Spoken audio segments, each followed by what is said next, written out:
حضرت مفتی تقی عثمانی دامت برکاتہم نے ایک کتاب میں لکھا ہے واقعہ. وہ فرماتے تھے کہ ایک زمانے میں ایک آدمی تھا جو بہت طمع تھی اس میں، اس کا نام تھا اشعب طامع. بہت طمع تھی اس میں، حریص تھا. چنانچہ وہ جس جگہ دیکھتا کہ شادی کی دعوت ہے تو خود ہی پہنچ جایا کرتا تھا. اب خود ہی پہنچ جانا یہ بھی برا ہے، بن بلائے پہنچ جائے، مان نہ مان میں تیرا مہمان. مگر یہ وہاں جا کے تو پھر جب بیٹھتا تو پھر کھاتا بھی خوب تھا، اور اس کی کھانے کو دیکھ کے پھر لوگ جو ہیں وہ بدظن ہو جاتے تھے اس سے کہ چلو بھئی آ ہی گیا ہے کہیں تو جیسے ایک عام آدمی کھاتا ہے اتنا ہی کھائے، لیکن اتنا زیادہ کھانا.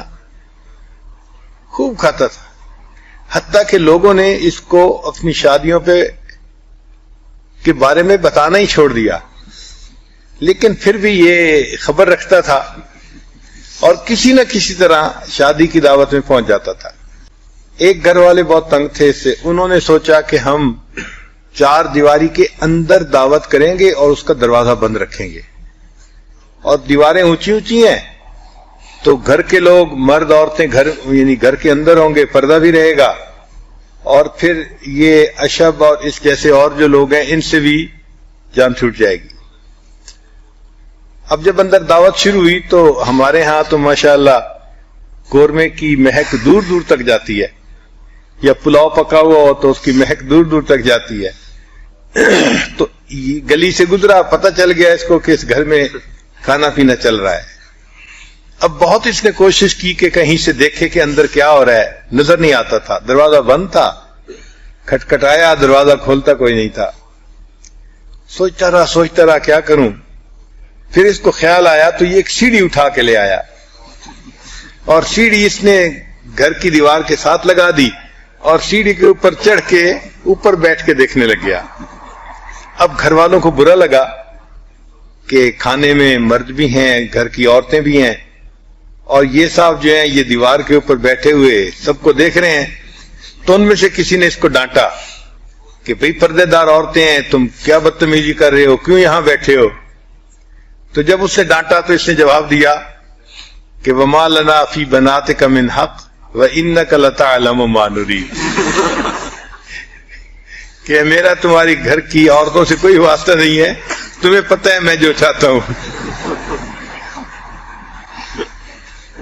چنانچہ جب کبھی یہ بازار سے گزرا کرتا تھا تو مٹھائی کی دکان کے قریب سے گزرتے ہوئے ان کو دیکھتا اور کہتا لڈو بڑے بڑے بناؤ،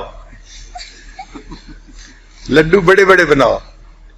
تو وہ اس سے کہتے کہ بھئی تمہارا کیا واسطہ، چھوٹے بنائیے بڑے بنائیں.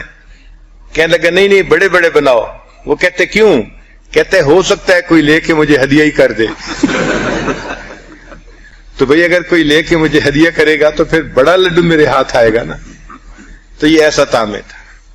چنانچہ ایک مرتبہ لڑکے گلی میں کھڑے تھے، کھیل رہے تھے، تو اس نے ان کو بلایا اور کہا کہ تمہیں پتہ ہے کہ سالم بن عبداللہ چیزیں تقسیم کر رہے ہیں.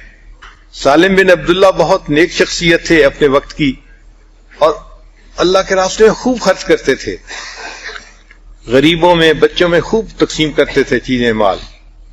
تو اس نے جب سالم بن عبداللہ کا نام لیا تو بچوں نے ان کے گھر کی طرف بھاگنا شروع کر دیا، کوئی ہم بھی جاتے ہیں اگر چیزیں وہاں تقسیم ہو رہی ہیں. اچھا بچے بھی بھاگتے رہے، یہ بھی ساتھ ساتھ بھاگتا رہا ان کے. جب وہاں ان کے دروازے پر پہنچے تو وہاں کوئی چیز تقسیم نہیں ہو رہی تھی. تو بچوں نے کہا کہ اشب تم نے جھوٹ بولا. کہنے لگے ہاں میں نے تمہیں ٹالنے کے لیے کہہ دیا تھا کہ سالم بن عبداللہ چیزیں تقسیم کر رہے ہیں. انہوں نے کہا اچھا ہمیں ٹالنے کے لیے کہہ دیا تھا، آپ ہمارے ساتھ بھاگ کے کیوں آئے؟ کہنے لگے مجھے خیال آیا ہو سکتا ہے تقسیم کر رہے ہوں.